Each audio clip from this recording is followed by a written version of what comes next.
After a couple generations of slim pickings, fans of the horror genre have been eating very well with the sheer volume of options available. Another offering to join the fray is BrokenLore, Unfollow, which is an entry in a new horror franchise created by Serafini Productions. These all seem to stand alone, but they also share connections for fans to dig up. Thankfully, you do not need to have played the previous BrokenLore entries to appreciate Unfollow, but the delivery might not be everyone's cup of tea. Navigating trauma. Everyone has their own demons to deal with, many of them stemming from childhood trauma.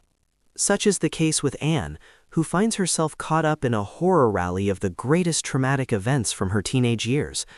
These range from parental pressures to bullying, and they all get compounded by the presence of the internet and social media. Like many horror games before it, Unfollow presents itself as a combination walking sim and stealth horror experience. Most of the time, you just navigate the areas, find simple puzzle elements, and then move on to the next area. These are then broken into 7 chapters, with each chapter focusing on a different element of Anne's trauma. The ultimate message behind BrokenLore, Unfollow, is a good one.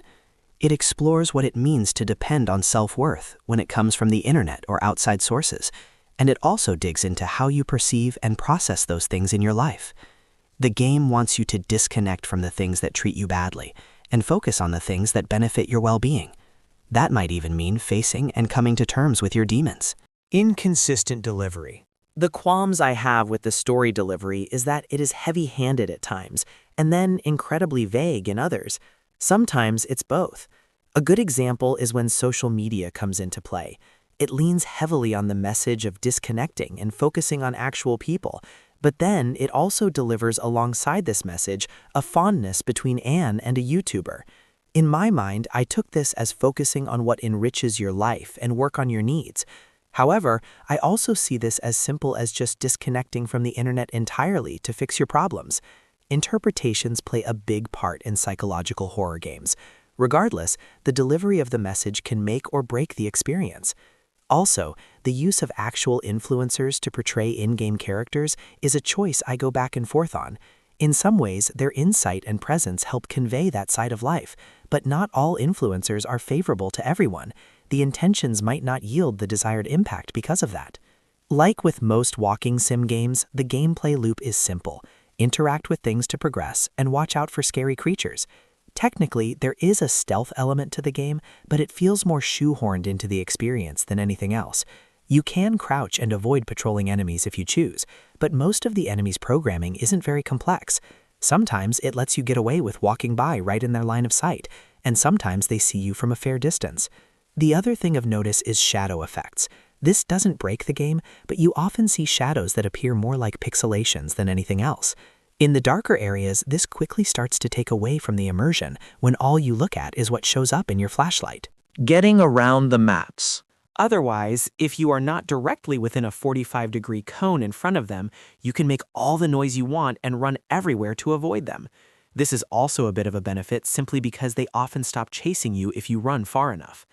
Much of the fear factor in Unfollow comes from these hide chase sequences too. The maps have layouts that allow you to keep running without stopping, usually due to rooms where you circle around tables or basements with a bunch of strategically placed furniture. This helps progress the story, but it quickly diminishes the fear factor of the game. The interesting thing about Unfollow is that even though the game often feels like a labyrinth, it gives you enough signs to keep you progressing forward with very little mindless wandering. Whether it's the level design or the use of lights, I can only think of one area where I had to do any actual exploring. Since that level is Chapter 6, I won't divulge details on it, but it makes sense why it's so weird to navigate. That doesn't change the fact that it is, in fact, weird to navigate, though. Considering how well the rest of the game is managed on this front, having that one chapter feel so clunky is inconsistent to the overall experience. The other qualm I have with Unfollow is something I get irritated with in a lot of horror games: spontaneous jump scares. After a time or two, they grow more frustrating than anything else. The music ramps up and sounds get loud as things jump out at you. Thankfully, this eventually evens out in the second half of the game, when the overall message starts to come together. At the same time, the game would have benefited overall if the game had approached its fear in the first half of the game the way it delivered its fear in the second half. It eventually gets there in the end. BrokenLore is a bit up and down with its delivery. It explores worthwhile themes of self-betterment, but utilizes some conflicting messages to do so. Then, enemy scares are more jump scares than anything else, which get old quickly. The second half of the game proves more cohesive, and the experience only lasts a couple of hours.